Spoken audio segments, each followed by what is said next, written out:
পৃথিবীর কোনো সৃষ্টির কাছে যাররা পরিমাণ কিচ্ছু পাওয়ার আশা করবেন না। একটু আশা করবেন, আপনি কষ্ট পাবেন। কারো কাছে কোনো আশা করতে যায় না, শুধু আল্লাহর কাছে আশা করেন। সমস্ত কাজের প্রতিদান আল্লাহর কাছে চান, পরকালে আপনি সুখে থাকবেন ইনশাআল্লাহ। শেষ হাসি আপনি হাসবেন ইনশাআল্লাহ। এছাড়া আমি কোনো সলিউশন দেখি না ভাই। আমি কলিজা থেকে কথাগুলো বললাম আপনাকে, আর যে কথা কলিজা থেকে বের হয় সেই কথা আপনার কলিজার মধ্যে আঘাত করবে ইনশাআল্লাহ। সব কাজ শুধু আল্লাহর জন্য করেন, কেউ আপনার আপন না। আল্লাহ ছাড়া কেউ আপনার আপন নয়। আপনি ভুল করবেন যদি আপনি অন্য কাউকে আপন মনে করেন। আপনার পলিটিক্যাল লিডার, আপনার প্রশাসনের স্যার, আপনার পরিবারের স্ত্রী, আপনার সন্তান, হাবি জাবি যা যা আছে, যদি মনে করেন এরা আমার আপনজন, আপনি ভুল করবেন। সবাই সবার স্বার্থ চেনে, সবাই সবার স্বার্থ চেনে। শুধু আল্লাহ আপনাকে নিঃস্বার্থভাবে ভালোবাসেন, আল্লাহ পাক স্বার্থ চান না। সব মিলিয়ে সমাজটা আগের মতো নাই। এটা ইসলামিক সমাজ। আমরা 90% মুসলিমের দেশে বাস করি। এটা ইসলামিক সমাজ। দুই চোখ দিয়ে দেখেন, আমি আপনাকে এক চোখ দিয়ে দেখতে বলছি না। এক চোখ দিয়ে দেখলে মনে হবে সব ঠিক আছে, ভিতর থেকে দেখেন কিচ্ছু ঠিক নাই। আরও উঁচু লেভেলে চলেন, আপনাকে জিও পলিটিক্যাল জায়গায় নিয়ে যায়। নবী সাল্লাল্লাহু আলাইহি ওয়াসাল্লাম শেষ জামানা ফিতনাগুলোর মধ্যে অনেক ফিতনার কথা বলেছেন, যে মেয়েদের সংখ্যা বাড়বে, ছেলেদের সংখ্যা কমবে, মেয়েরা পুরুষের পোশাক পরবে, পুরুষেরা মেয়েদের পোশাক পরবে, মহামারী বাড়বে, জলোচ্ছ্বাস বাড়বে, ভূমিকম্প বাড়বে, আপনার জেনা বাড়বে, মাদক বাড়বে, সব বলেছেন। আরেকটা বড় কথা বলেছেন, সেটা হচ্ছে হত্যা বাড়বে, হারাজ, ফিতনা হারাজ বাড়বে। আল ফিতনাতু আশাদ্দু মিনাল কতল। হত্যা বাড়বে, হত্যা। পুরো বিশ্বে তাকিয়ে দেখেন খালি হত্যা আর রক্তপাত আর রাহাজানি আর কাটাকাটি আর মারামারি। হাদিসে এসেছে 1/3 মানুষই মারা যাবে। 1/3 মানুষ যুদ্ধ বিগ্রহে মারা যাবে। 1 রোগবালাই মহামারীতে মারা যাবে। 1 মানুষ বাকি থাকবে। কত বছর পরে এগুলো হবে এটা নিয়ে আমাকে জিজ্ঞাসা করেন না, কিন্তু সামনে হবে এটা নিশ্চিত থাকেন। বড় বড় ভূমিকম্প অপেক্ষা করছে। পৃথিবীর পূর্ব দিকে একটা, পশ্চিমে একটা, মাঝখানে একটা। নিউক্লিয়ার যুদ্ধ অপেক্ষা করছে সামনে। একটা যদি পড়ে পৃথিবীর একটা অংশ উড়ে যাবে, ম্যাসাকার। এবং সামনে এই ফিতনাগুলো আরো বাড়তে থাকবে। পৃথিবী সংকুচিত হবে, জনসংখ্যা কমবে, যুদ্ধ বিগ্রহ বাড়বে, আপনার ফ্রেশ খাবার আপনি কম পাবেন, ফ্রেশ এয়ার কম পাবেন, আপনার টাকার মান কমবে। সাস্টেনেবল অ্যাসেট আপনি এখন যদি করে রাখতে না পারেন ভবিষ্যতে পস্তাবেন। অনেক সমস্যা আসবে সামনে, এবং যত ভাইরাসগুলো দেখছেন আরও ভাইরাস আসবে। পৃথিবী এই অবস্থা থাকবে না। তার আগ পর্যন্ত হয়তো বা আল্লাহ যদি চান ছোট ছোট পরিসরে কিছু কাজ হতে পারে। বৃহৎ পরিসরে যেমনটা উমর রাদিয়াল্লাহু আনহুর সময় ছিল, এমনটা এই বিশ্ব আর কখনো দেখবে বলে আমি মনে করি না। ওয়াল্লাহু আ'লাম বিস-সাওয়াব, কিন্তু আমি এটা মনে করি না। এটা আমার মত, আর আমার মত আপনার মানার কোনো দরকার নাই। You do not have to accept my opinion. আমি বারবার বলি, আমার ওপিনিয়ন আপনার মানার কোনো দরকার নাই, until or unless you are convinced that I am correct. যতক্ষণ পর্যন্ত না আপনি কনভিন্স হচ্ছেন যে আমি কারেক্ট। বললাম মানার দরকার নেই, বললাম ব্যাস মানলেন এমন না। আমি বলেছি, মতামত প্রকাশ করেছি, আপনি পরীক্ষা নিরীক্ষা গবেষণা যাচাই বাছাই করে দেখেন। যদি মনে হয় যে হ্যাঁ ঠিক আছে তাহলে মানবেন, আদারওয়াইজ মানার দরকার নেই। এর চেয়ে আমি আর কি ফেয়ার কথা বলতে পারি? প্রিয় ভাইয়েরা, চতুর্মুখী ফিতনায় আপনি জর্জরিত আছেন। আপনার ধর্ম, আপনার পরিবার, আপনার সমাজ, আপনার পলিটিক্স, আপনার জিওপলিটিক্স, ইকোনমিক সেকশন, প্রতিটা সেকশনে ফিতনা আছে। আসসালামু আলাইকুম ওয়া রাহমাতুল্লাহি ওয়া বারাকাতুহু। আমরা আবারও প্রশংসা জ্ঞাপন করছি আল্লাহ পাকের দরবারে, যে আল্লাহ পাক আজকে আমাদেরকে এই মজলিসে আসার তৌফিক দান করেছেন। সকলেই বলি আলহামদুলিল্লাহ। দরুদ এবং সালাত বর্ষিত হোক মহান আল্লাহ প্রেরিত সর্বশেষ নবী এবং চূড়ান্ত নবী, মানবতার মুক্তির দূত মুহাম্মদুর রাসূলুল্লাহ সাল্লাল্লাহু আলাইহি ওয়াসাল্লামের প্রতি। আমরা সবাই দরুদ শরীফ পড়ি। আল্লাহুম্মা সাল্লি আলা মুহাম্মদ ওয়া আলা আলি মুহাম্মদ কামা সাল্লাইতা আলা ইব্রাহিম ওয়া আলা আলি ইব্রাহিম ইন্নাকা হামিদুম মাজিদ। আল্লাহুম্মা বারিক আলা মুহাম্মদ ওয়া আলা আলি মুহাম্মদ কামা বারাকতা আলা ইব্রাহিম ওয়া আলা আলি ইব্রাহিম ইন্নাকা হামিদুম মাজিদ।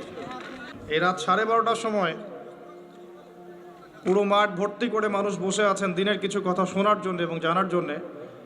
আমরা দোয়া করি আল্লাহ পাক উপস্থিত শ্রোতা, বক্তা, মাহফিল কমিটির যারা সদস্য আছেন, যারা বুদ্ধি দিয়েছেন, পরামর্শ দিয়েছেন, অর্থ দিয়েছেন, শ্রম দিয়েছেন, আজকের মাহফিল সার্থক করার প্রাণপণ চেষ্টা করেছেন। আমরা দোয়া করি আল্লাহ পাক তাদের প্রত্যেকের নেক হায়াত এবং হালাল রিজিককে প্রশস্ত করুন, আমিন। একটা ঘন্টা আমরা আল্লাহর জন্য ওয়াকফ করতে পারি না ভাই? পরিবেশ পরিস্থিতি তো বুঝলেন। এরকম অবস্থায় যদি আমি সূরা আরাফের 179 নম্বর আয়াত তেলাওয়াত করি, তাহলে মিডিয়া আমাকে বিতর্কিত করা শুরু করবে। কি আয়াত? লাহুম কুলুবুন লা ইয়াফকাহুনা বিহা। কিছু মানুষ আছে যাদেরকে আল্লাহ পাক কলব দিয়েছেন, উপলব্ধি করে না। ওয়া লাহুম আযানুন লা ইয়াসমাউনা বিহা। কান দিয়েছেন আল্লাহ পাক, শুনতে চায় না। ওয়া লাহুম আ'য়ুনুন লা ইউবসিরুনা বিহা। আল্লাহ পাক কিছু মানুষকে চোখ দিয়েছেন, তারা দেখতে চায় না। আল্লাহ বলছেন উলাইকা কাল আনআম, এরা হচ্ছে গবাদি পশুর মতো। বাল হুম আদাল, আল্লাহ বলছেন বরং তার চাইতেও এরা নিকৃষ্ট। ওয়া উলাইকা হুমুল গাফিলুন, এরা হচ্ছে গাফেল সম্প্রদায়। আল্লাহর কথা এটা। কিছু মানুষ সম্পর্কে আল্লাহ পাক এই কথা বলেছেন, কিছু মানুষ সম্পর্কে। আমি বলছি না আপনার সম্পর্কে বলেছেন, আমি বলছি আল্লাহ পাক কিছু মানুষ সম্পর্কে এই কথা বলেছেন যে কিছু মানুষকে আল্লাহ পাক কলব দিয়েছেন, কলব, হৃদয়, অন্তর, উপলব্ধি করতে চায় না। আল্লাহ পাক কান দিয়েছেন, কান, শুনতে চায় না। আল্লাহ পাক চোখ দিয়েছেন, চোখ, দেখতে চায় না। যাদেরকে এগুলো দেওয়ার পরেও তারা আল্লাহর নিদর্শন দেখছে না, উপলব্ধি করছে না, বুঝতে চেষ্টা করছে না, আল্লাহ পাক তাদেরকে বলেছেন তারা মানুষের কাতারে পড়ছে না। আল্লাহ পাক বলছেন তারা জীবজন্তুর মতো, বালহুম আদল, বরং তার চেয়েও নিকৃষ্ট। আমরা যে বা যারাই দ্বীনের সাথে সম্পৃক্ত, দ্বীন ইসলামের সাথে সম্পৃক্ত, আমাদের দ্বারা এমন কোনো স্বভাব আশা করা যায় না যে আমরা কলব থাকতেও বুঝবো না, কান থাকতেও শুনবো না, চোখ থাকতে দেখবো না। এটা তাদের জন্য শোভা পায় যাদের কাছে ইসলামের মতো ধর্ম নাই। যাদের কাছে ইসলাম আছে, কোরআন আছে এবং সুন্নাহ আছে, তাদের জন্য শোভা পায় না যে আমরা এমন হব যে আমরা আমাদের ইন্দ্রিয়গুলোকে কাজে লাগাবো না। 1 ঘন্টার মাহফিলের প্রত্যেকটা সেকেন্ড মূল্যবান। একে তো আপনারা কষ্ট করে এখানে এসেছেন, দিনের 2টা কথা শুনবেন, জানবেন, আমল করার এই নিয়তে এসেছেন। যে আসছে কিছু কথা বলার জন্য, সেও 5-6 ঘন্টা সফর করে আসছে। এই সফরের আর 2 ঘন্টা যদি ওকে তাকে জ্যামে বসে থাকতে হয়, তাহলে কি অবস্থা? তাহলে চিন্তা করেন। মাহফিল শেষ হলে কিন্তু আপনারা চলে যাবেন, তা আমাকে কিন্তু আবার 6 ঘন্টা সফর করে যেতে হবে। আমি কিন্তু রাস্তায় রাত কাটাবো, এটা কিন্তু সবাই বুঝবে না। মনে করবো যে 1 ঘন্টা আসবে, লেকচার দিবে, চলে যাবে। এমন কি 5 ঘন্টা জার্নি করে আসতে হবে, আবার রাতে আবার 5 ঘন্টা জার্নি করে যেতে হবে। আপনারা বাসায় গিয়ে ঘুমাবেন, আমি কিন্তু রাস্তায় ঘুমাবো। কথাটা কি বুঝতে পারছেন? প্রত্যেকটা বিষয়ের পিছনে মুজাহাদার দরকার আছে, ইফোর্ট দিতে হয়, শ্রম দিতে হয়। এখন যদি আমাদের অজ্ঞতার কারণে এই সাজানো গোছানো প্ল্যাটফর্মগুলো নষ্ট হয়ে যায়, তাহলে এই আয়াতগুলো তেলাওয়াত করলে কি আমার দোষ হয়ে যাবে?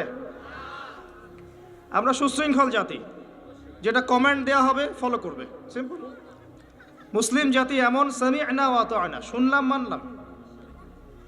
এবং আমাদের ভুলের কারণে যখন দায়ীদের, আলেমদের বা বক্তাদের, আল্লাহর রাস্তার যারা মুজাহিদ বা মুবাল্লিগ, তাদের যদি ক্ষতি হয়, তাদের মান সম্মানের, তাদের অর্থ সম্পদের, তাদের আহাল পরিবারের, তাদের জীবনের যদি ক্ষতি হয়, এই ক্ষতির দায়ভার কে বহন করবে? শত শত মানুষ মিলে কি একজন আলেমের জায়গা দখল করতে পারবে?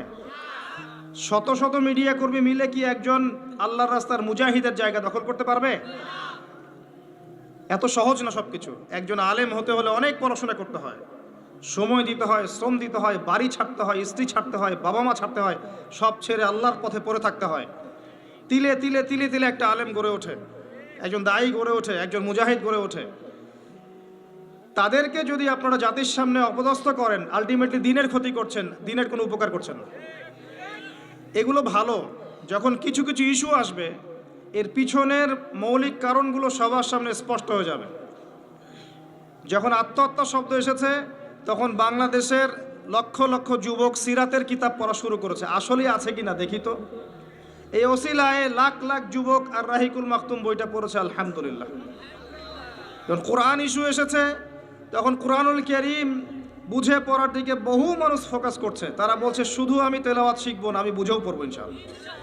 তেলাওয়াত শিখলে নেকি হবেই ইনশাআল্লাহ, প্রত্যেক হরফে 10 নেকি হবে ইনশাআল্লাহ তাআলা, কোনো সন্দেহ নাই। কিন্তু বুঝে পড়ে তাদাব্বুর, গবেষণা, আমল করা এবং কোরআনের হক আদায় করা, এটা শুধু তেলাওয়াতের সমান নয়, কোশ্চিনকালেও না। যখন এই ইস্যু এসেছে তখন শত শত লক্ষ লক্ষ যুবক আলহামদুলিল্লাহ কোরআনের অনুবাদ পড়া শুরু করেছে আলহামদুলিল্লাহ। প্রত্যেক ফাইন্না মাআল উসরি ইউসরা, প্রত্যেকটা কষ্টের পিছনে কি থাকে? স্বস্তি থাকে। কোনো কিছুকে আপনি অকল্যাণ মনে করছেন, তার পিছনে একটা কল্যাণ আছে। নতুন একটা ইস্যু দাঁড় করিয়ে দেওয়া হয়েছে, দেখবেন এর ফলশ্রুতিতে কিছু মানুষের দিনের লেবাসে দুনিয়া পূজারী কিছু মানুষের সত্যিকার রূপ স্পষ্ট হয়ে যাবে ইনশাআল্লাহ তাআলা। আল্লাহর রাস্তার দাঈদের, মুজাহিদদের, আল্লাহর রাস্তার মুবাল্লিগদের, আলেমদের যাররা পরিমাণ কোনো ক্ষতি হবে না ইনশাআল্লাহ তাআলা। আল্লাহ রাব্বুল আলামিন যাকে কবুল করে নেন, যে জাতিকে কবুল করেন, যে ব্যক্তিকে কবুল করেন, যে সমাজকে কবুল করেন, পৃথিবীর সারা শক্তি মিলেও তার কোনো ক্ষতি করতে পারবে না। কবুলিয়াত আল্লাহর পক্ষ থেকে আসে, কোনো ষড়যন্ত্র কবুলিয়াতকে ধ্বংস করতে পারে না। ইব্রাহিম আলাইহিস সালাম জীবিত নেই, তার আদর্শ কিয়ামত পর্যন্ত থাকবে ইনশাআল্লাহ। মুহাম্মদ সাল্লাল্লাহু আলাইহি ওয়াসাল্লাম জীবিত নেই, তার আদর্শ কিয়ামত পর্যন্ত থাকবে ইনশাআল্লাহ। আমাদের ইমাম আবু হানিফা রাহিমাহুল্লাহ, তাকে জেলখানায় বিষ প্রয়োগে হত্যা করা হয়েছে। আজকে কি হানাফি মাযহাব মরে গেছে? ইমাম আহমদ বিন হাম্বল রাহিমাহুল্লাহকে পিটানো হয়েছে, রাস্তায় রাস্তায় ঘোরানো হয়েছে। তার কি হাদিসের সমস্ত কিতাব নষ্ট হয়ে গেছে? ইমাম বুখারী, মুসলিম, তিরমিজি, নাসাই, আবু দাউদ, ইবনে মাজাহ কেউই নেই জীবিত। তাদেরকে পারিবারিক, সামাজিক, অর্থনৈতিক, রাষ্ট্রীয় সমস্ত নির্যাতন সহ্য করতে হয়েছে। তারপরেও কি তাদের আদর্শ থেমে গেছে? এত দূরে যাচ্ছেন কেন? ইসলামিক যখন খিলাফা ছিল তখন ইসলামের খিলাফা প্রতিষ্ঠার জন্য যেসব আলেমরা, যেসব রাষ্ট্রনেতারা, যেসব সামাজিক নেতারা কাজ করেছিল, বীর যোদ্ধারা, তাদের স্মৃতিকে মানুষ ভুলে গেছে? সাহাবায়ে কেরাম রাদিয়াল্লাহু আনহুম আজমাইন, তাদের রেখে যাওয়া আদর্শকে মানুষ ভুলে গেছে? মানুষ পৃথিবী থেকে চলে গেলেই যে তার আদর্শ চলে যাবে এমন নয়। আল্লাহ যাকে কবুল করবেন তার কথা, তার কর্ম, তার লিখনি, তার মুজাহাদা কিয়ামত পর্যন্ত থাকবে ইনশাআল্লাহ তাআলা। এটাই কবুলিয়াত। এটাকে ভিতরে এবং বাহিরে ষড়যন্ত্র দিয়ে নষ্ট করা যাবে না ইনশাআল্লাহ। আল্লাহ রাব্বুল আলামিন যদি আপনার সাথে থাকেন এবং আপনি যদি হকপন্থী হন, আপনি যদি অনেস্ট হন, সৎ হন এবং হক হয়ে থাকেন, এবং আল্লাহ যদি আপনার সাথে থাকেন, আল্লাহ যদি জানেন যে আপনি সত্য, আপনি হক, বাকিরা বাতিল, বাতিল শক্তি একসাথে মিলেও আপনার যাররা পরিমাণ ক্ষতি করতে পারবে না। আপনাকে আল্লাহ পাক নিশ্চিত মৌতের হাত থেকে ফিরিয়ে আনতে পারবেন ইনশাআল্লাহ। কিন্তু আপনি যদি ডিসঅনেস্ট হন, অসৎ হন, আপনার ভিতরে মিথ্যা থাকে, কপটতা থাকে, হিংসা থাকে, অহংকার থাকে, আপনার ভিতরে দোষ থাকে, আল্লাহ জানেন যে আপনি দোষী, তাহলে এত শক্তির দরকার নাই, নিজের ঘরের মধ্যেই আপনি অপদস্থ হয়ে যাবেন। আমরা আল্লাহর প্রতি তাওয়াক্কুল করছি, আল্লাহ পাক আমাদেরকে তার পথে কবুল করুন এবং আল্লাহ পাক আমাদের সবাইকে সুশৃঙ্খল জাতি হওয়ার তৌফিক দান করুন। আল্লাহ পাক আমাদের সবাইকে নিজেদের জান, মাল, সময়, শ্রম ব্যয় করে দ্বীন ইসলামের খেদমত করার তৌফিক দান করুন। আল্লাহ পাক দৃশ্য অদৃশ্যের সমস্ত অনিষ্ট থেকে আল্লাহ পাক আমাদের আপামর জনসাধারণকে, আমাদের সরকারকে, আমাদের প্রশাসনকে, আমাদের দায়ীদেরকে, আমাদের আলেমদেরকে, আমাদের যুবকদেরকে, যুবতীদেরকে সবাইকে হেফাজত করুন, আমিন। আসুন, আজকে আমি জ্যামটাকে কাজে লাগানোর চেষ্টা করছিলাম। জ্যামে যদি বসে থাকেন সময়টাকে কাজে লাগাতে পারেন, নাসিহা করছি। ওই সময়ের মধ্যে আপনি তাসবিহ তাহলিল করতে পারেন, জিকির আজকার করতে পারেন, কোরআন তেলাওয়াত করতে পারেন।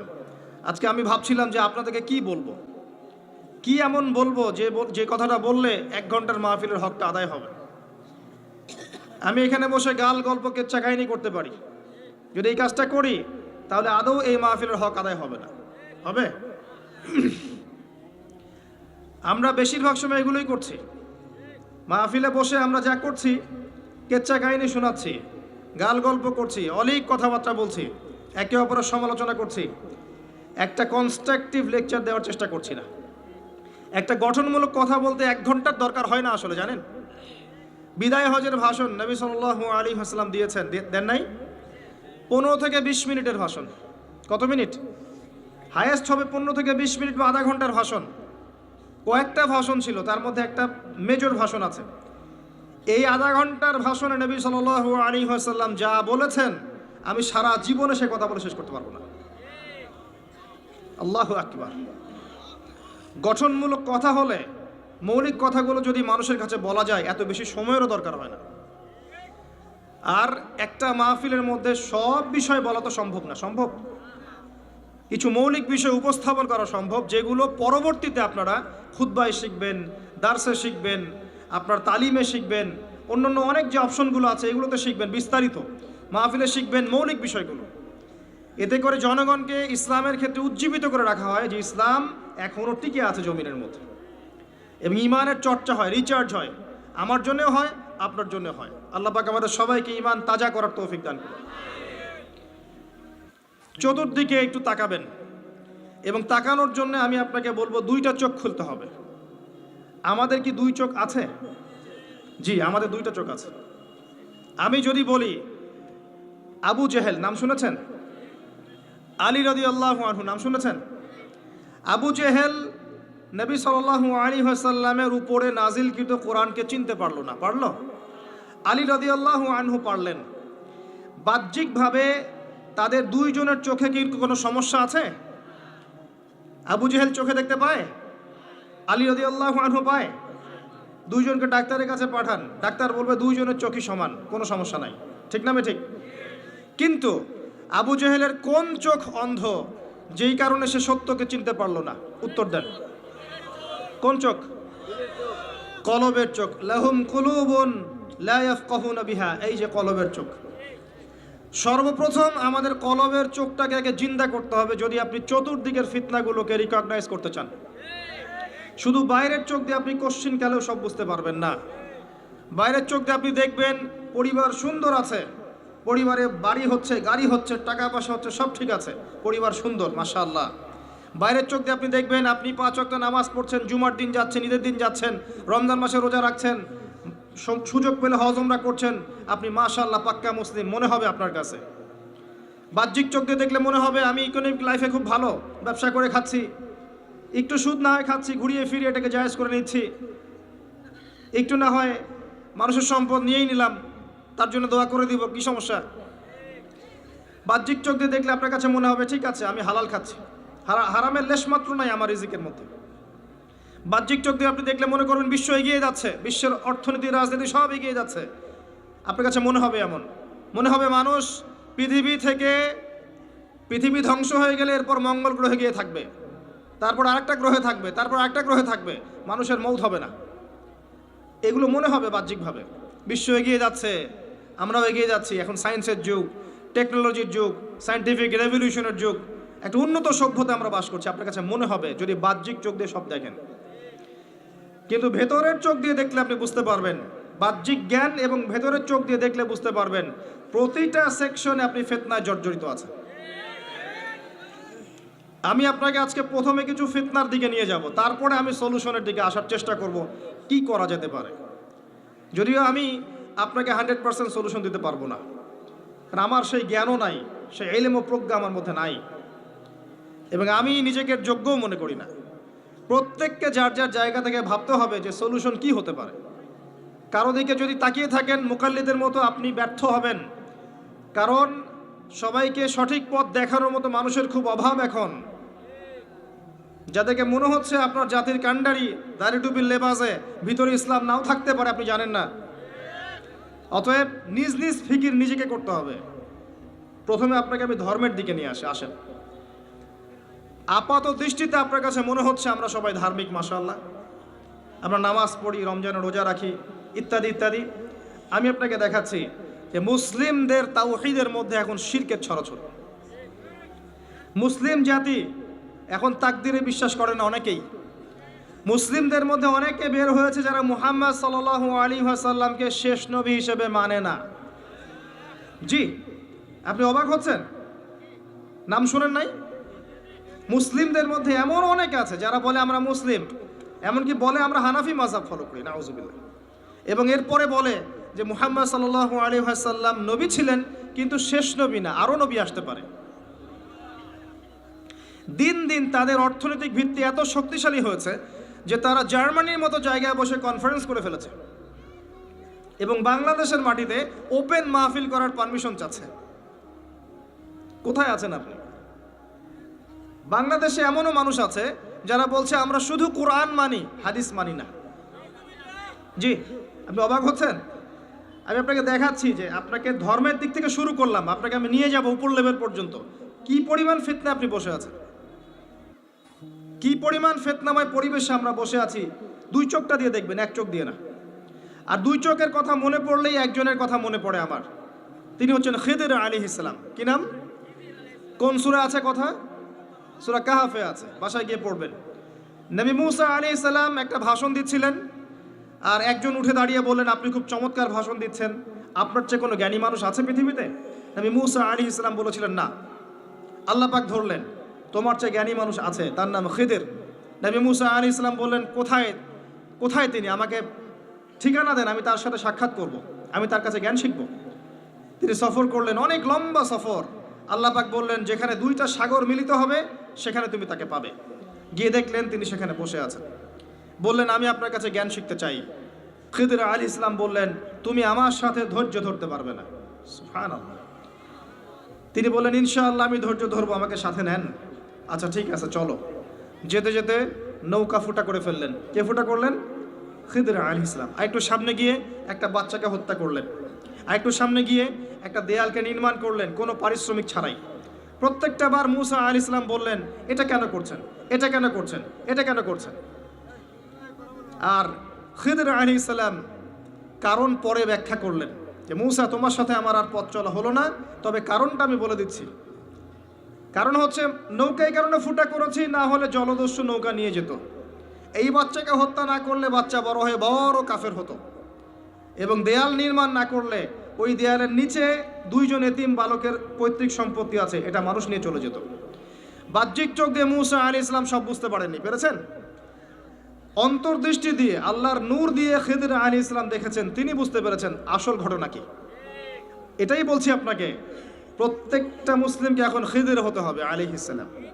এক চোখ দিয়ে দেখলে হবে না, দুই চোখ দিয়ে দেখতে হবে। কিন্তু কলবের চোখ দিয়ে দেখার যোগ্যতা কিভাবে অর্জিত হবে, এটা একটা পয়েন্ট।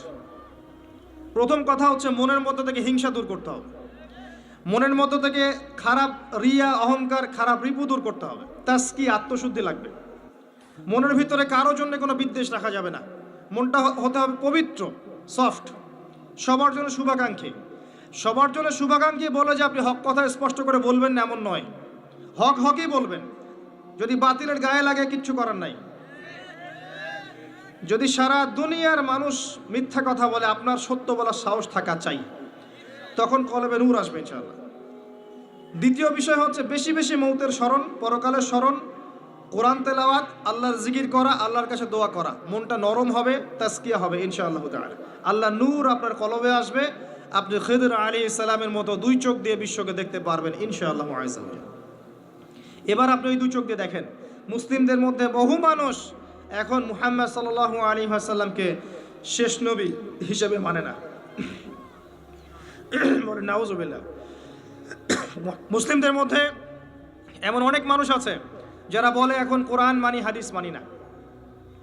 মুসলিমদের মধ্যে বহু মানুষ তাকদীরে এখন বিশ্বাস করে না, তারা কিন্তু নামাজ পড়ে, 5 ওয়াক্ত নামাজ পড়ে। মুসলিমদের মধ্যে বহু মানুষ আল্লাহর হালালকে এখন হারাম করে নেয়, আল্লাহর হারামকে হালাল করে নেয়। জি, তারা মুসলিম, 5 ওয়াক্ত নামাজ পড়ে। মুসলিমদের মধ্যে বহু মানুষ এখন কবরে সেজদা করে, মাজারে সেজদা করে, আল্লাহ ছাড়া অন্য কারো নামে জবাই করে, আল্লাহ ছাড়া অন্য কারো কাছে দোয়া করে, আল্লাহ ছাড়া অন্য কারো জন্য নজর মানত করে, কুরবানি করে। মুসলিমরা এগুলো করে। ধর্মের অবস্থা দেখাচ্ছি আপনাকে। মুসলিমদের মধ্যে ম্যাক্সিমাম মুসলিম 5 ওয়াক্ত নামাজ মসজিদে পড়ে না। বিশ্বাস করছে না? এলাকার যে মসজিদগুলো আছে জরিপ করে দেখেন, কতজন আদমশুমারি আছে না? মুসলিম পরিবারের সংখ্যা কয়টা, নামাজে যায় কয়জন, জরিপ করে দেখেন, আমার কথা সত্য পেয়ে যাবেন ইনশাআল্লাহ। আর যারা যায় তাদের মধ্যে ফজর এশায় কয়জন যায় আল্লাহু আ'লাম। কিন্তু রমজানে তারাবিতে তারা আসবে, এসে বলবে ইমাম সাহেব নামাজ তাড়াতাড়ি পড়েন, এসে বলবে আজকে জিলাপি না খোরমা, আজকে কি? ওই সময় দেখবেন মসজিদে ওদের দৌরত্ব বেড়ে গেছে। জি, দেখবেন মসজিদে নামাজ হচ্ছে, পাশে হৈ হুল্লা হট্টগোল করবে। কমন সেন্স উঠে গেছে, দেখবেন নামাজ পড়ছে একজন ব্যক্তি, পাশে হৈ হুল্লা হট্টগোল করবে। মুসলিমদের মধ্যে দেখবেন ম্যাক্সিমাম মুসলিম এখন আল কোরআন বিশুদ্ধ করে তিলাওয়াত করতে জানে না। প্রমাণ চান আপনি? জরিপ করেন বিশুদ্ধ করে। যারা পড়া জানে তাদের কতজনের পড়া সহি, এটা আলেমদেরকে জিজ্ঞাসা করলে বুঝতে পারবেন। আবার যারা হিফজ করেছে তাদের মধ্যে কত পার্সেন্ট কোরআনের অর্থ জানে, জরিপ করে বের করেন। আবার আমরা যারা টুকটাক অর্থ জানি, তারা কোরআনে কতটুকু আদেশ মানিয়া নিষেধ ফলো করি, নিষেধ বর্জন করি, এটা একটা ভাবার বিষয়। আবার যারা আমরা কোরআনের হকগুলো আদায় করার চেষ্টা করছি, তারা কোরআনে কতটুকু দাওয়াত মানুষকে দেই, এইটাও একটা ভাবার বিষয়। সব মিলিয়ে সমস্যা আছে। আল কোরআন প্রথমত তিলাওয়াত করা শিখতে হয়। সবার জন্য আমভাবে তিলাওয়াত করা শেখাটা ফরজ। এরপরে কিছু অংশ হিফজ করার চেষ্টা করতে হয়। এরপরে অর্থ বোঝার চেষ্টা করতে হয়। অ্যারাবিক ল্যাঙ্গুয়েজ, গ্রামার শিখতে হয়। এরপরে আদেশ নিষেধ মানা এবং বর্জন। এরপরে কোরআনের দাওয়াত মানুষের কাছে প্রচার করা। আল কোরআনের হকগুলোকে বোঝাতে পারলাম ভাই? আল্লাহ পাক আমাদেরকে আদায় করার তৌফিক দান করুন। সামনে রমাদান আসে, এই রমাদান মাসে আমরা যেন আদায় করার চেষ্টা করি, সচেষ্ট হই, চেষ্টাগুলোকে বাড়িয়ে দেই। আল্লাহ পাক তৌফিক দান করুন, আমিন। মুসলিমদের মধ্যে বহু মানুষ কোরআন তেলাওয়াত করতে জানে না। মুসলিমদের মধ্যে কত পার্সেন্ট মানুষ রাসূল সাল্লাল্লাহু আলাইহি ওয়াসাল্লামের সুন্নাহ মাফিক দিন রাত পার করে জরিপ করে দেখে নেন। কত পার্সেন্ট মুসলিমের দাড়ি আছে দেখেন, কত পার্সেন্ট মুসলিমের সুন্নতি লেবাস আছে দেখেন, কত পার্সেন্ট মুসলিম রাসূল সাল্লাল্লাহু আলাইহি ওয়াসাল্লামের সুন্নাহ মাফিক প্রত্যেকটা কাজ করছে জীবনে, জরিপ করে দেখেন। কোথায় বসে আছেন আপনি? ইভেন বহু মুসলিম আছে যারা সুন্নতের নামে সমাজে বেদাত চালু করেছে। মানে আমিলা আমালান লাইসা আলাইহি আমরুনা ফাহুয়া রাদ। নবীজি বলেছেন, যে ব্যক্তি এমন কোনো কাজ করবে দিনের মধ্যে যার পক্ষে আমার কোনো প্রমাণ নাই বা কোনো আদেশ নাই, এটা রাদ, প্রত্যাখ্যাত। এটাকেই বেদাআ বলা হয়। কুল্লু বেদাআতিন দালালাহ ওয়া কুল্লু দালালাতিন ফিন্নার। প্রত্যেক বেদাআতই ভ্রষ্টতা, আর এই প্রত্যেক ভ্রষ্টতার পরিণাম জাহান্নাম। অনেক কাজ করি আমরা সুন্নত মনে করে, যেগুলো আসলে সুন্নত নয়। জি, সংখ্যায় বেদাত হয়ে যায়, প্রকারে বেদাত হয়ে যায়, জিনসে বেদাত হয়ে যায়, স্থানে বেদাত হয়ে যায়, অনেকভাবে বেদাত হয়ে যায়। আমরা সিস্টেম চালু করে ফেলি, নতুন সিস্টেম, যেগুলো নবী সাল্লাল্লাহু আলাইহি ওয়াসাল্লাম করেননি, সাহাবায়ে কেরাম রাদিয়াল্লাহু আনহুম কেউই করেননি। আমরা করছি দিব্যি নেকির কাজ মনে করে। নবী সাল্লাল্লাহু আলাইহি ওয়াসাল্লাম হাউজে কাউসারের সামনে দাঁড়িয়ে থাকবেন। এক শ্রেণীর মানুষ পানি পান করতে গিয়ে সামনে একটা পর্দা পড়ে যাবে। নবীজি বলবেন সাল্লাল্লাহু আলাইহি ওয়াসাল্লাম, ইন্নাহুম মিন্নি। পর্দা পড়ে গেল কেন? এরা তো আমার উম্মত, এরা তো আমার উম্মত, আমি এদেরকে পানি পান করাবো, পর্দা পড়ে গেল কেন? নবী সাল্লাল্লাহু আলাইহি ওয়াসাল্লামকে বলা হবে, ইন্নাকা লা তাদরি মা আহদাসা বা'দাক। হে নবী, আপনি জানেন না আপনার মৃত্যুর পর এরা আপনার দিনের মধ্যে কত নতুন নতুন বেদাত চালু করেছিল। আল্লাহ পাক কোরআনে বলেছেন যে কিছু মানুষ আছে যারা মনে করে আমরা খুব ভালো ভালো আমল করছি, কিন্তু প্রকৃতপক্ষে এদের সমস্ত আমল ব্যর্থ হয়ে যাচ্ছে। আল্লাহ পাক সূরা ফুরকানের মধ্যে বলেছেন, কিছু মানুষের আমল আমি দেখতে যাব, এরপরে এটাকে আমি ধুলো বানিয়ে ছেড়ে দিব। আরেকটা মারাত্মক বিষয় হচ্ছে, যখন আপনি বিদআতে লিপ্ত থাকবেন তখন তওবা করার প্রয়োজন মনে করবেন না, কারণ আপনি ভালো কাজ মনে করেই করছেন। সলিউশন কি? সলিউশন হচ্ছে প্রত্যেকটা কাজ নবী সাল্লাল্লাহু আলাইহি ওয়াসাল্লাম, সাহাবায়ে কেরাম রাদিয়াল্লাহু আনহুম যেভাবে করেছেন হুবাহু সেভাবে করার চেষ্টা করা উচিত। আল্লাহ পাক সবাইকে তৌফিক দান করুন। এটা মুসলিম সমাজের ধর্মতাত্ত্বিক অবস্থা। আরও আছে, আমরা ধর্মের নামে দুনিয়া কামাই করছি অনেকেই।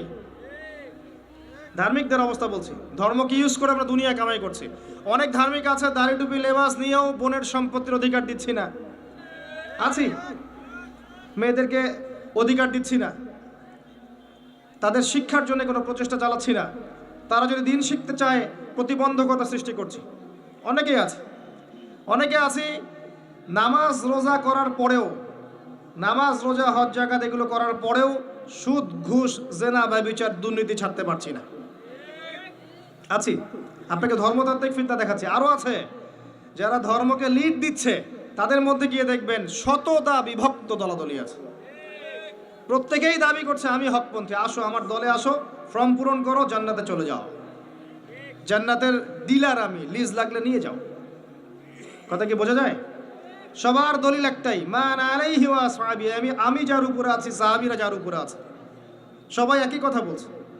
একজন যুবক ছেলে যখন হেদায়েত পেয়ে ইসলামের দিকে আসে, সে কনফিউজড, আমি যাব কোথায়, আমি কোন সংগঠনে ঢুকবো, আমি কোন দলে ঢুকবো, কোন তরিকায় ঢুকবো, কি করলে নাজাত পাবো, কনফিউজড।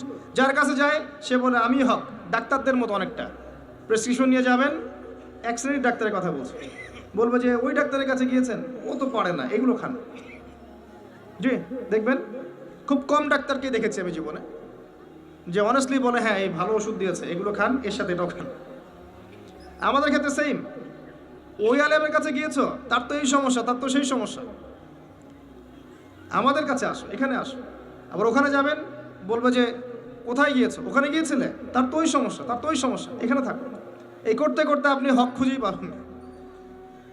যদি বলেন যে ঠিক আছে আমি এমন মানসিকতা লালন করি যে আমি সবার ভালোটুকু নিব, কারণ সবাই মুসলিম, সবাই আল্লাহকে মানে, রাসূলকে মানে, কোরআনকে মানে, সুন্নাহকে মানে, কিছু ইখতিলাফি বিষয় সবার মধ্যে আছে, এটা ছিল এবং থাকবে, আমি সবার ভালোটুকু নেই, খারাপগুলোকে ছেড়ে দেই, তখন বলবে যে আপনি গোলালু মার্কা মানুষ। কি বুঝলেন? চতুর্মুখী ফিতনা, আপনাকে ধর্মের ফিতনা বলে শেষ করতে পারবো না। এরপরে সামনে আসেন, এবার আসেন আপনার পরিবারে আসেন। বাহ্যিকভাবে মনে হয় যে পরিবারগুলো খুব সুন্দর, চমৎকার, একদম জান্নাতের টুকরা মনে হয়, কিন্তু আদতে ম্যাক্সিমাম পরিবার জাহান্নামের টুকরা। ম্যাক্সিমাম পরিবারে তাওহীদ নাই, ম্যাক্সিমাম পরিবারে সুন্নত নাই, বেশিরভাগ পরিবারে হালাল রিজিক নাই, বেশিরভাগ পরিবারের মেয়েরা পর্দা করে না, বেশিরভাগ পরিবারের যুবকরা দিনের পরোয়া করে না, বেশিরভাগ পরিবারের যুবকরা নামাজ পড়ে না, এমনকি পিতাও নামাজ পড়ে না, বেশিরভাগ মা সিরিয়াল নিয়ে পড়ে থাকবে দেখবেন। হ্যাঁ, বেশিরভাগ পরিবার দেখবেন বস্তুবাদী। বস্তুবাদী বোঝেন কিনা? মানে দুনিয়া পূজারি, দুনিয়া পূজারি, সারাদিন দুনিয়ার ফিকির, কিভাবে আমি খাবো, সকালে চিন্তা করবে দুপুরে কি খাবো, দুপুরে চিন্তা করবো রাত্রে কি খাবো, খালি খাওয়া আর খাওয়া, খাওয়ার জন্য দুনিয়াতে এসেছে। দেখা যাবে স্বামী যদি হালালভাবে কিছু করতে চায়, কোনো কোনো ক্ষেত্রে স্ত্রী ফোর্স করে, দেখো না পাশের বাড়ির ভাবির কত টাকা পয়সা, কত সোনা দানা, কত ব্যাংক ব্যালেন্স, আমরা তো কিছুই করতে পারলাম না, তোমার ঘরে এসে আমার জীবনটা নষ্ট হয়ে গেল। তখন স্বামী বেচারা হারাম খেতে বাধ্য হয়, ঘুষ খেতে বাধ্য হয়, সুদ খেতে বাধ্য হয়, দুর্নীতি করতে বাধ্য হয়। কার জন্য করে এগুলা? পরিবারের জন্য করে। একটা চোর যে চুরি করে, ওই চুরির টাকা নিয়ে এসে মেয়েকে খাওয়ায়, বোনকে খাওয়ায়, মাকে খাওয়ায়, বাবাকে খাওয়ায়, খাওয়ায় না? সহজাত প্রবৃত্তি। একটা ধর্ষক, সে পর্যন্ত তার মেয়েকে কিন্তু চুমু খায়, আদর করে, করে না? পুরুষ। এখন যত দিন যাচ্ছে পরিবারগুলোতে নারী নির্যাতনের জায়গায় পুরুষ নির্যাতন বেড়েছে। যত দিন যাচ্ছে পরিবারগুলোতে নারী নির্যাতনের জায়গায় পুরুষ নির্যাতন বেড়েছে। মানসিক নির্যাতন করতে করতে পুরুষের হায়াত কমিয়ে ফেলেছে না। আবার অনেক পরিবার এমনও আছে যে পরিবারের মহিলারা দিনদার, দিনের পথে চলতে চায়, কিন্তু পুরুষেরা জাহিলিয়াতের কারণে এদেরকে চলতে দেয় না, দিনের পথে চলতে দেয় না, তালিমে যেতে দেয় না, কোরআন পড়তে দেয় না, একটু দিনের আলোচনা করবে সে সুযোগ করে দেয় না। সারাটা দিন যাও চুলা ঠালো, রান্না করো, সন্তান দেখো, এতটুকু চাই। জটিল সমস্যা। আমি ইনশাআল্লাহ তাআলা শুধু ফ্যামিলির বিষয়ে একটা আলাদা লেকচার দিব ইনশাআল্লাহ। আজকে আমি আলাদা লেকচার দিচ্ছি না, আপনাকে কিছু মৌলিক পয়েন্ট বলছি। অনলি ফ্যামিলি, ভাই বিশ্বাস করেন সমাজের কাঠামোগুলো ধ্বংস হয়ে যাচ্ছে ফ্যামিলির কারণে, অনলি ফ্যামিলির কারণে। এত সমস্যা পরিবারগুলোতে, এত সমস্যা আপনি চিন্তা করতে পারবেন। ইল্লা মাশাআল্লাহ, কিছু পরিবার বাদ যাদেরকে আল্লাহ পাক খাস করে রহম করেছে, এদের পরিমাণ নিতান্তই নগণ্য, খুব কম। ম্যাক্সিমাম কেউ সন্তুষ্ট না। স্ত্রী স্বামীকে নিয়ে সন্তুষ্ট না, স্বামী স্ত্রীকে নিয়ে সন্তুষ্ট না। স্বামী মনে করছে আমি এর চেয়ে ভালো স্ত্রী পেতে পারতাম, স্ত্রী মনে করছে আমি এর চেয়ে ভালো স্বামী পেতে পারতাম। হ্যাঁ, দেখবেন পরিবারের সন্তান বেড়ে উঠছে এমনভাবে, স্বামী স্ত্রীর মাঝে খারাপ সম্পর্ক দেখে, খারাপ সংস্কৃতি দেখে, ব্যাড প্যারেন্টিংসে, কাজের বুয়ার কাছে ঝগড়া বিবাদ দেখে এরকম করে সন্তানরা বেড়ে উঠছে। এই সন্তানরা যখন বড় হবে তখন এদের মানসিক অবস্থা কি ভালো থাকবে? নিঃসন্দেহে এরা মাদক সেবন করবে, জঙ্গি হবে, সন্ত্রাসী হবে, টেরোরিস্ট হবে, সিরিয়াল কিলার হবে, এরকম হয়ে যাবে। আর ছোটোবেলা থেকে এরকম পরিবেশে তারা বড় হয়েছে। ম্যাক্সিমাম পরিবারে গিয়ে দেখবেন যে ম্যাচিউরড হয়ে গেছে আমাদের যুবকরা, বিয়ে শাদীর কোনো ব্যবস্থা নাই, রিজিকের কোনো সোর্স নাই, বিয়ে করতে পারে না, গোপনে পাপ করে বা ফ্রি মিক্সিংয়ে যায় বা গার্লফ্রেন্ডের সাথে সময় দেয় বা জেনা করে, এক পর্যায়ে ছেঁকা খেয়ে মিউজিকের কাছে যায়, তারপর মাদক, তারপর দেখবেন ইয়াবা পর্যন্ত চলে যাবে, চলে গিয়ে দেখা যাবে ধর্ষক হবে, জুয়া খেলবে, ক্যাসিনোতে যাবে, অথবা দেখবেন কোন একটা পদের জন্য মানুষকে খুন করা শুরু করবে। পরিবারে এগুলো চলছে। এর জন্য শুধু এই ছেলেটা দায়ী নয়, এর পিতা মাতা দায়ী আছে। পরিবারের পিতারা এখন ইব্রাহিমের মতো নয় আলাইহিস সালাম, পরিবারের মায়েরা এখন সারা এবং হাজরা আলাইহিমা সালাম তাদের মতো নয়, পরিবারের সন্তানরা এখন ইসমাইল আলাইহিস সালামের মতো নয়। খুবই সমস্যা, জটিল সমস্যা। আবার আছে হারাম রিজিক পরিবারে, হারাম রিজিক দিয়ে পরিবারের দেহ রক্ত মাংস গঠিত হয়েছে, এই পরিবারে আপনি নূর কেমন করে আশা করতে পারেন? আর সবচেয়ে বড় কথা কি জানেন? সবচেয়ে বড় কথা হচ্ছে মানসিকভাবে এমনভাবে মাথাগুলোকে ধোলাই করা হয়েছে আমাদের। ওই যারা মুশরিক তারা অনেক ভালো, ওদের সংস্কৃতিগুলো অনেক ভালো, এগুলো দেখে দেখে মিডিয়ার মাধ্যমে দেখে দেখে দেখে দেখে অসুস্থ পরিবেশে যখন মানুষ বড় হয়ে ওঠে তখন সে নিজেও মানসিকভাবে অসুস্থ হয়ে যায়। যখন আপনি এমন একটা পরিবেশে বড় হচ্ছেন যে পরিবেশে অশ্লীলতা আছে, সুদ আছে, বেহায়াপনা আছে, জেনা আছে, প্রতারণা আছে, অবিশ্বাস আছে, ঠকবাজি আছে, তখন এই পরিবেশে আপনি নিজেও দেখবেন একটা প্রতারক হয়ে গেছেন। তখন অন্য কোনো ভালো মানুষকে আপনার কাছে ভালো মনে হবে না, আপনি সন্দেহের চোখে থাকবেন, অস্বস্তিতে, কাউকে বিশ্বাস করতে পারবেন না। একটা পরিবার শুধু ভালোবাসার ভিত্তিতে টিকে থাকে না, একটা পরিবার টিকে থাকে সম্মান, আপোষের হৃদ্যতা, আত্মসম্মানবোধ, গায়রত এবং বিশ্বাসের ভিত্তিতে। যে পরিবারে বিশ্বাস নাই একে অপরের উপরে, সেই পরিবার কখনো টিকতে পারবে না। যে পরিবারে একে অপরের প্রতি বিশ্বাস নাই, শ্রদ্ধা নাই, আনুগত্য নাই, শুধু ভালোবাসা দিয়েও পরিবার টিকতে পারবে না, কোটি কোটি টাকা দিয়েও পরিবার টিকতে পারবে না। পরিবারের সবার মাঝে হৃদ্যতার দরকার থাকে, মহব্বতের সাথে সম্মান থাকতে হয়, একজন একজনকে সম্মান করতে জানতে হয়, যার যার সম্মান তাকে তাকে দিতে শিখতে হয়, আনুগত্য থাকতে হয়, সামিআনা আতাআনা থাকতে হয়, প্রত্যেকটা বিষয়ে জেতার মানসিকতার থেকে সবর করার মানসিকতা থাকতে হয়। তখন দেখবেন পরিবার আস্তে আস্তে একটা রুহানি পরিবেশ তৈরি করতে পারবে ইনশাআল্লাহ তাআলা। পরিবারগুলো এখন এগুলো কোথায়? সবাই যার যার স্বার্থ নিয়ে পড়ে থাকবে। এবং এখনকার পরিবারের পুরুষগুলো হচ্ছে সব স্বার্থ পূরণ করার মেশিন, যার যার স্বার্থ তাকে তাকে পূরণ করতে হবে, দ্যাটস অল। পুরুষকে স্ত্রীর স্বার্থ পূরণ করতে হবে, মায়ের, বোনের, সন্তানের সব স্বার্থ পূরণের মেশিন সে। আর সারাটা জীবন এগুলো করার পরে শেষ বয়সে গিয়ে তাকে শুনতে হবে সে কিছুই করেনি কারোর জন্য। হ্যাঁ,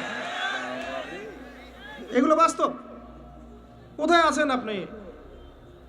এগুলোই বাস্তব।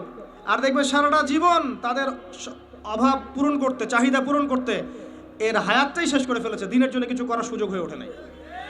লাস্টে কবরে যাওয়ার পরে দেখবেন সন্তান তার একটা বছরেও কবর জিয়ারত করতে আসে না। খুব জটিল অবস্থা ভাই। আমি ফিতনাগুলো নিয়ে খুব ভাবি এবং একটা সলিউশনই পাই, নিজে আমি একটাই সলিউশন পাই, যে এই যে জীবনটা আল্লাহ দিয়েছেন, সলাতি ইন্না সলাতি ওয়া নুসুকি ওয়া মাহইয়ায়া ওয়া মামাতি, এটাকে লিল্লাহি রাব্বিল আলামিন করতে হবে। মানে জীবনটা আল্লাহর, এখানে আমার কথা, আমার কাজ, আমার চলাফেরা, আমার পারিবারিক অ্যাটিটিউড, আমার পড়াশোনা, আমার দাওয়া, আমার দিনের জন্য মেহনত, যত কিছু আছে, সবর, আঘাত সহ্য করা, কষ্ট সহ্য করা ইত্যাদি, সব কিছু আল্লাহর সন্তুষ্টির জন্য করতে হবে। কারো কাছে, পৃথিবীর কোনো সৃষ্টির কাছে যাররা পরিমাণ কিচ্ছু পাওয়ার আশা করবেন না। একটু আশা করবেন আপনি কষ্ট পাবেন। কারো কাছে কোনো আশা করতে যায় না, শুধু আল্লাহর কাছে আশা করেন। সমস্ত কাজের প্রতিদান আল্লাহর কাছে চান, পরকালে আপনি সুখে থাকবেন ইনশাআল্লাহ, শেষ হাসি আপনি হাসবেন ইনশাআল্লাহ। এছাড়া আমি কোনো সলিউশন দেখি না ভাই। আমি কলিজা থেকে কথাগুলো বললাম আপনাকে, আর যে কথা কলিজা থেকে বের হয় সেই কথা আপনার কলিজার মধ্যে আঘাত করবে ইনশাআল্লাহ। সব কাজ শুধু আল্লাহর জন্য করেন, কেউ আপনার আপন না, আল্লাহ ছাড়া কেউ আপনার আপন নয়। আপনি ভুল করবেন যদি আপনি অন্য কাউকে আপন মনে করেন, আপনার পলিটিক্যাল লিডার, আপনার প্রশাসনের স্যার, আপনার পরিবারের স্ত্রী, আপনার সন্তান, হাবি জাবি যা যা আছে, যদি মনে করেন এরা আমার আপনজন, আপনি ভুল করবেন। সবাই সবার স্বার্থ চেনে, সবাই সবার স্বার্থ চেনে। শুধু আল্লাহ আপনাকে নিঃস্বার্থভাবে ভালোবাসেন, আল্লাহ পাক স্বার্থ চান না। সারাটা জীবন পাপ করে থাকলেও একটা বার দাঁড়িয়ে খালি বলেন আল্লাহ আস্তাগফিরুল্লাহ ওয়া আতুবু ইলাইহি, মন থেকে বলেন আল্লাহ আমি ভুল করেছি, আল্লাহ আমাকে মাফ করে দাও। এক মুহূর্তের মধ্যে আল্লাহ পাক আপনার সমস্ত গুনাহগুলোকে নেকিতে পরিবর্তন করে দিবেন ইনশাআল্লাহ। আল্লাহ ছাড়া কেউ নাই আপন। আল্লাহর জন্য খালেস করে ফেলেন নিজেকে, তার দিনের জন্য চেষ্টা করেন। তার দিন আজকে অবহেলিত, তার দিন আজকে অপদস্থ, সারা বিশ্বের বুকে আজকে মুসলিমরা নির্যাতিত, নিপীড়িত। দিনকে এগিয়ে নেওয়ার জন্য কিছু করেন, আপনার ক্ষুদ্র ক্ষুদ্র প্রচেষ্টা ইনশাআল্লাহ আগামী দিন ইসলামের বড় বিজয় নিয়ে আসবে। দিনের জন্য খালেস করে ফেলেন নিজেকে। আপনার সময় আছে এখন, জ্ঞান অর্জন করেন, জ্ঞান অর্জন করেন, পড়াশোনা করেন, আলেম ওলামার কাছে গিয়ে ক্লাসিক্যাল বইগুলো পড়েন, প্রজেক্ট রেডি করেন, দাওয়াতি কাজ করেন, বই লিখেন, বক্তব্য দেন, দিনের জন্য করেন। আপনাকে আপনার দুনিয়া আল্লাহ গুছিয়ে দিবেন ইনশাআল্লাহ, দুনিয়া আল্লাহ গুছিয়ে দিবেন ইনশাআল্লাহ। আপনি দিনের জন্য খালেস করে ফেলেন নিজেকে, আল্লাহর দিনের হয়ে যান, এবং দুনিয়া যে কাজগুলো করবেন শুধু আল্লাহ সন্তুষ্টির জন্য করবেন, কারো কাছে কিচ্ছু পাওয়ার আশা করবেন না। দেখবেন ইনশাআল্লাহ আপনি সুখে থাকবেন। একটা পর্যায়ে গিয়ে নূহ আলাইহিস সালামকে বলতে হয়েছে রব্বি আন্নী মাগলুবুন ফান্তাসির, আল্লাহ 950 বছর দাওয়াত দিলাম, মানুষ কথা শোনে না, মানুষ শোনেই না। 950 বছর দাওয়াত দিলাম, আল্লাহ আমার পরিবারের লোকও কথা শোনে না, আল্লাহ আমি পরাজিত, তুমি আমাকে সাহায্য করো। একটা পর্যায়ে গিয়ে লূত আলাইহিস সালামকেও তার স্ত্রী সন্তান ছেড়ে চলে যেতে হলো। একটা পর্যায়ে গিয়ে ইব্রাহিম আলাইহিস সালামকে তার বাবাকে ছেড়ে চলে যেতে হলো। একটা পর্যায়ে গিয়ে আসহাবুল কাহফকে সমাজ থেকে চলে যেতে হলো দূরে। একটা পর্যায়ে গিয়ে মুহাম্মদ সাল্লাল্লাহু আলাইহি ওয়াসাল্লামকে হিজরত করে চলে যেতে হলো, সাথে কেউ ছিল না। আল্লাহর জন্যে ভালোবাসা, আল্লাহর জন্যই বিচ্ছেদ, ইতিহাস তাদেরকে ভুলে যায় নাই।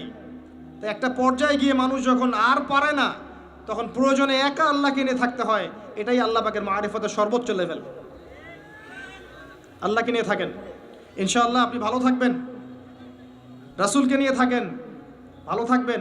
তার সুন্নাহকে নিয়ে থাকেন, ভালো থাকবেন। তার দিনকে নিয়ে থাকেন, দিনের জ্ঞান অর্জন করেন, দিনটাকে প্রচার করার চেষ্টা করেন, দিনটাকে প্রতিষ্ঠা করার চেষ্টা করেন। দিন প্রতিষ্ঠা করলে কারো কোনো ক্ষতি হবে না, শৈথিল্যতাবাদী হবেন না, আবার চরমপন্থী হবেন না, জঙ্গি সন্ত্রাসী হয়ে যাবেন না। মধ্যম পন্থায় দিনটাকে নিয়ে এগিয়ে যাবেন, মধ্যম পন্থায় এগিয়ে যাবেন, ধীরে ধীরে সবরের সাথে। একটা লেকচারে বলেছিলাম, আমাকে 3টা নসিহত করেছিলেন একজন আলেম। বলেছিলেন প্রথমে জ্ঞান অর্জন করো, 1, 2, তারপরে তুমি ধৈর্য ধরা শিখো, আর 3 সাহসী হও।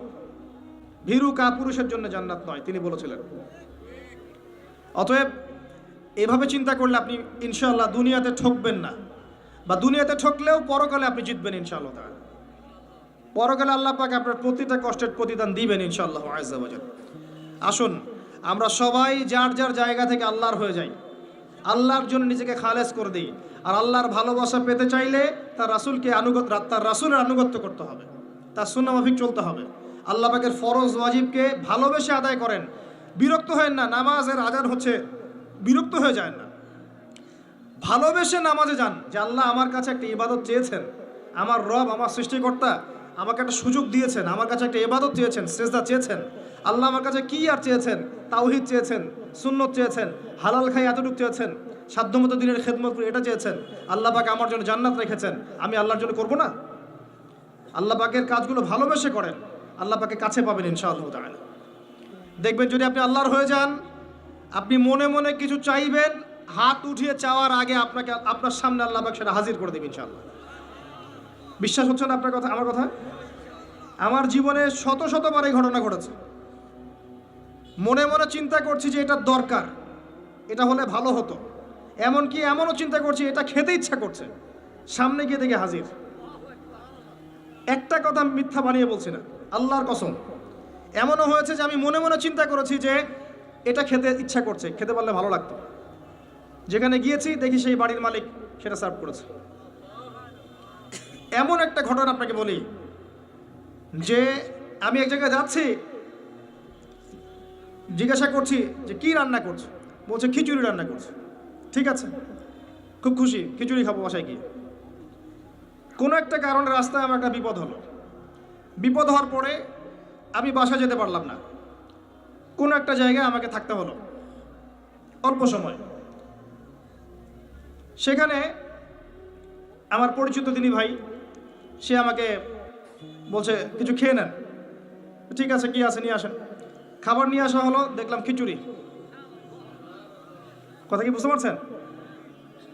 দেখে আমার চোখ দিয়ে এক ফোঁটা পানি পড়লো খাবারের উপরে, যে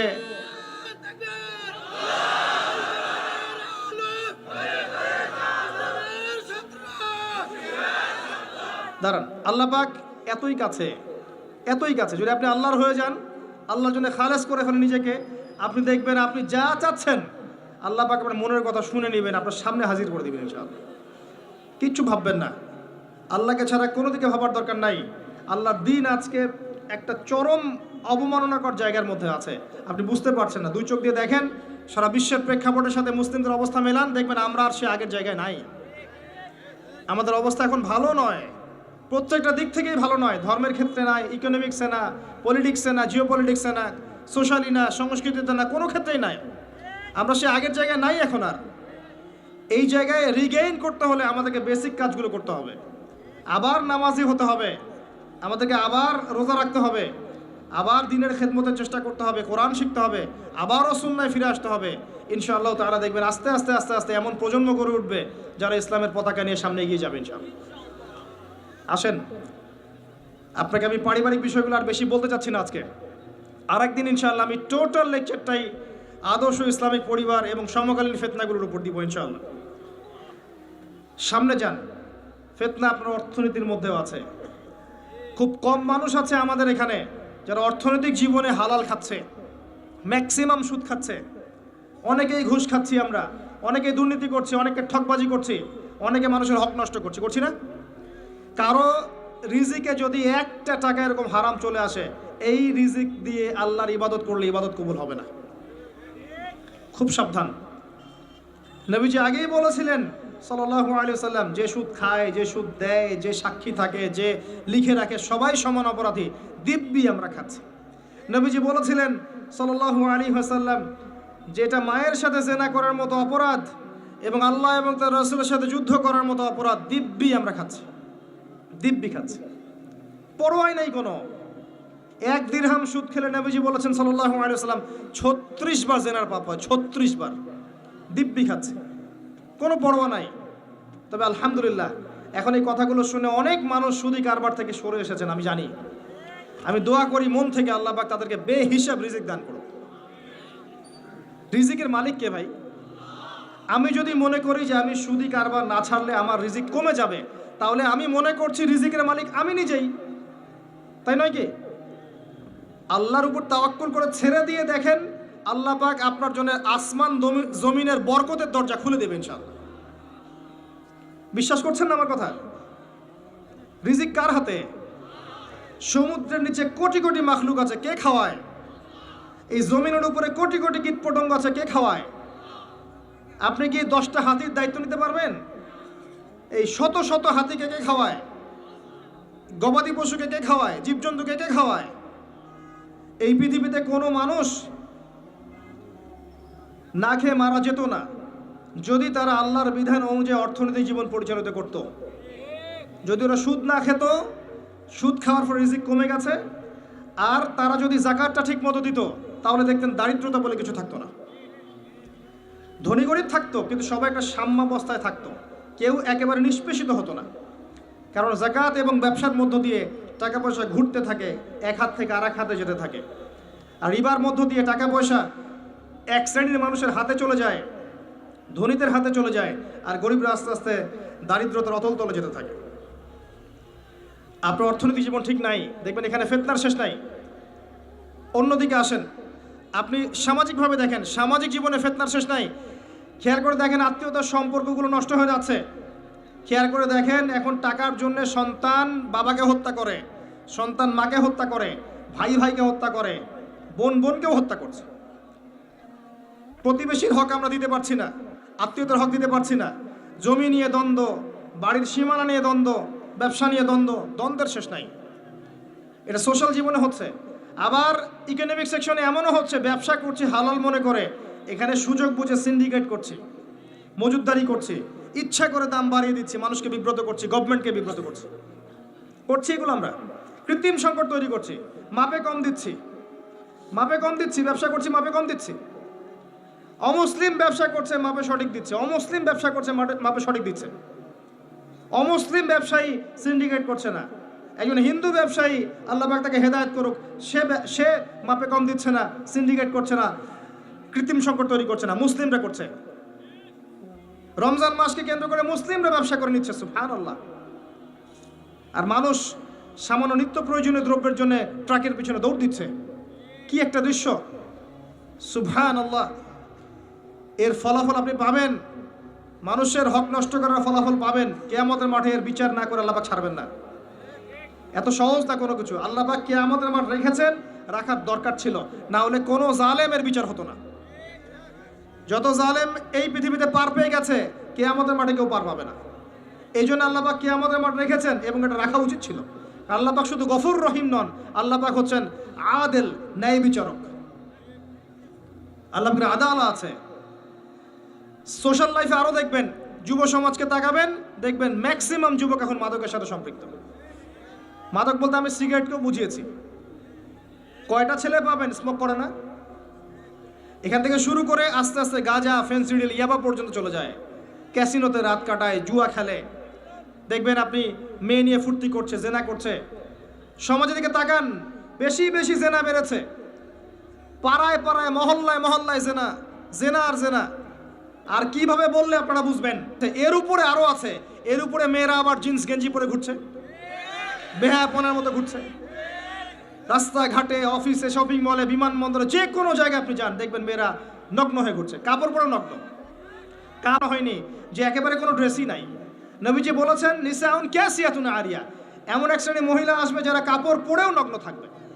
এর ব্যাখ্যা আমাকে করার দরকার নাই আপনার সামনে, আপনি জানেন ভালো করে ব্যাখ্যা কি। কাপড় পরে নগ্ন থাকবে, এগুলো ছড়িয়ে দিচ্ছি, এগুলোকে উস্কিয়েও দিচ্ছি। এবং যখন কেউ পর্দা করতে যাচ্ছে বলছি এ মৌলবাদী হয়ে গেছে, সন্ত্রাসী হয়ে গেছে, এ ব্যাকডেটেড হয়ে গেছে, বোরখা পরে পরীক্ষা দিতে আসছে কেন, নেকাব খোলো, এরকম করছি আমরা ওর সাথে। জি, আবার মেয়ে ছেলে ফ্রি মিক্সিং দিয়ে দিচ্ছি। ছেলে মেয়ে স্কুল লাইফ থেকে শুরু করে একদম জব সেকশন পর্যন্ত প্রতিটা সেকশনে ফ্রি মিক্সিং পর্যন্ত। গায়রে মাহরাম একে অপরের সাথে মিলেমিশে কাজ করবে। এটা হচ্ছে কাঁধে কাঁধ মিলিয়ে সমাজ বিনির্মাণ। সুবহানাল্লাহ, লা ইলাহা ইল্লাল্লাহ, লা হাওলা ওয়ালা কুওয়াতা ইল্লা বিল্লাহ। এতে করে তার উপর নগ্নতা, তার উপর ফ্রি মিক্সিং, তার উপরে আবার উস্কে দেওয়া হচ্ছে এগুলো কাছে আসার গল্প। তখন আপনি সমাজে ধর্ষণ ঠেকাতে পারবেন? জেনা ঠেকাতে পারবেন? এর ফলে পরিবার ভেঙে যাবে। বাসায় বউ থাকবে, বাইরে মেয়ের সাথে জেনা করবে। বাসায় পুরুষ থাকবে, বাইরে পুরুষের সাথে করবে। এই হলো সামাজিক কাঠামোর অবস্থা। এর উপরে আবার আছে মাদক, এর উপরে আবার আছে আপনার বস্তুবাদী জীবন ব্যবস্থা। সব মিলিয়ে সমাজটা আগের মতো নাই। এটা ইসলামিক সমাজ। আমরা 90% মুসলিমের দেশে বাস করি, এটা ইসলামিক সমাজ। দুই চোখ দিয়ে দেখেন, আমি আপনাকে এক চোখ দিয়ে দেখতে বলছি না। এক চোখ দিয়ে দেখলে মনে হবে সব ঠিক আছে, ভিতর থেকে দেখেন কিচ্ছু ঠিক নাই। আরও উঁচু লেভেলে চলেন, আপনাকে জিও পলিটিক্যাল জায়গায় নিয়ে যাই। নবী সাল্লাল্লাহু আলাইহি ওয়াসাল্লাম শেষ জামানা ফিতনাগুলোর মধ্যে অনেক ফিতনা কথা বলেছেন, যে মেয়েদের সংখ্যা বাড়বে, ছেলেদের সংখ্যা কমবে, মেয়েরা পুরুষের পোশাক পরবে, পুরুষেরা মেয়ের পোশাক পরবে, মহামারী বাড়বে, জলোচ্ছ্বাস বাড়বে, ভূমিকম্প বাড়বে, আপনার জেনা বাড়বে, মাদক বাড়বে, সব বলেছেন। আরেকটা বড় কথা বলেছেন, সেটা হচ্ছে হত্যা বাড়বে, হারাজ, ফিতনা হারাজ বাড়বে। আল ফিতনাতু আশাদ্দু মিনাল কতল, হত্যা বাড়বে, হত্যা। পুরো বিশ্বে তাকিয়ে দেখেন খালি হত্যা আর রক্তপাত আর রাহাজানি আর কাটাকাটি আর মারামারি। কে কাকে ডমিনেট করবে এই জায়গায় বসে আছে। কোন দেশ কার উপর আগ্রাসন চালাবে, কার উপর অর্থনৈতিক স্যাংশন দিবে, কার টাকার মান কমিয়ে দিবে, কাকে সামরিক আগ্রাসন দিবে, কোন মুসলিম রাষ্ট্রের মধ্যে জঙ্গি ইস্যু তৈরি করা যায়, এই প্রচেষ্টায় ব্যস্ত হয়ে আছে এরা। পুরো বিশ্বের মধ্যে একটা শ্রেণী আছে যাদের চরিত্রের সাথে ইয়াজুজ আর মাজুজের চরিত্রের মিল আছে, যারা চায় সারা বিশ্বের মানুষ ওদের দাস হয়ে থাক। এদের এই কুকীর্তির কারণেই প্রথম বিশ্বযুদ্ধে প্রায় 3-4 কোটি মানুষ মারা গেছে, দ্বিতীয় বিশ্বযুদ্ধে প্রায় 7-8 কোটি মানুষ মারা গেছে। সামনে একটা অপেক্ষা করছে, এখানে না জানি কত কোটি মানুষ মারা যায়। হাদিসে এসেছে 3 ভাগের 1 ভাগ মানুষই মারা যাবে। 3 ভাগের 1 ভাগ মানুষ যুদ্ধ বিগ্রহে মারা যাবে, 1 ভাগ রোগবালাই মহামারীতে মারা যাবে, 1 ভাগ মানুষ বাকি থাকবে। কত বছর পরে এগুলো হবে এটা নিয়ে আমাকে জিজ্ঞাসা করেন না, কিন্তু সামনে হবে এটা নিশ্চিত থাকেন। বড় বড় ভূমিকম্প অপেক্ষা করছে পৃথিবীর পূর্ব দিকে একটা, পশ্চিমে একটা, মাঝখানে একটা। নিউক্লিয়ার যুদ্ধ অপেক্ষা করছে সামনে। একটা যদি পড়ে পৃথিবীর একটা অংশ উড়ে যাবে, ম্যাসাকার। আর আল্লাহ পাকের একটা সুন্নাহ আছে। আল্লাহ পাকের সুন্নাহ আমি ইতিহাস পড়ে জেনেছি। ইতিহাস পড়তে পড়তে আমি একটা কনক্লুশনে এসেছি যে আল্লাহ পাকের একটা কমন সুন্নাহ হচ্ছে, যখন কোনো সম্প্রদায়ের মধ্যে জুলুম বেড়ে যায়, আল্লাহ দ্রোহিতা বেড়ে যায়, জুলুম বেড়ে যায়, আল্লাহ পাক আরও বড় জালেমকে এর উপর চাপিয়ে দেন, ওই জালেমের হাতে একে অপদস্থ করে দেন। কোনো ব্যত্যয় হবে না এই সুন্নতের। দেখে নিয়েন, যারা জুলুম করছে এখন, আল্লাহ পাক আরও বড় জালেমকে দিয়ে শাস্তি দিয়ে দিবেন। এবং সামনে এই ফিতনাগুলো আরও বাড়তে থাকবে। পৃথিবী সংকুচিত হবে, জনসংখ্যা কমবে, যুদ্ধ বিগ্রহ বাড়বে, আপনার ফ্রেশ খাবার আপনি কম পাবেন, ফ্রেশ এয়ার কম পাবেন, আপনার টাকার মান কমবে। সাস্টেনেবল অ্যাসেট আপনি এখন যদি করে রাখতে না পারেন, ভবিষ্যতে পস্তাবেন। অনেক সমস্যা আসবে সামনে, এবং যত ভাইরাসগুলো দেখছেন আরও ভাইরাস আসবে। পৃথিবী এই অবস্থা থাকবে না। তার আগ পর্যন্ত হয়তো বা আল্লাহ যদি চান ছোট ছোট পরিসরে কিছু কাজ হতে পারে। বৃহৎ পরিসরে যেমনটা উমর রাদিয়াল্লাহু আনহু সময় ছিল, এমনটা এই বিশ্ব আর কখনো দেখবে বলে আমি মনে করি না। ওয়াল্লাহু আ'লাম বিস-সাওয়াব, কিন্তু আমি এটা মনে করি না। এটা আমার মত, আর আমার মত আপনার মানার কোনো দরকার নাই। You do not have to accept my opinion. আমি বারবার বলি, আমার ওপিনিয়ন আপনার মানার কোনো দরকার নাই, until or unless you are convinced that I am correct. যতক্ষণ পর্যন্ত না আপনি কনভিন্স হচ্ছেন যে আমি কারেক্ট। বললাম মানার দরকার নেই, বললাম ব্যাস মানলেন এমন না। আমি বলেছি, মতামত প্রকাশ করেছি, আপনি পরীক্ষা নিরীক্ষা, গবেষণা, যাচাই বাছাই করে দেখেন। যদি মনে হয় যে হ্যাঁ ঠিক আছে, তাহলে মানবেন, আদারওয়াইজ মানার দরকার।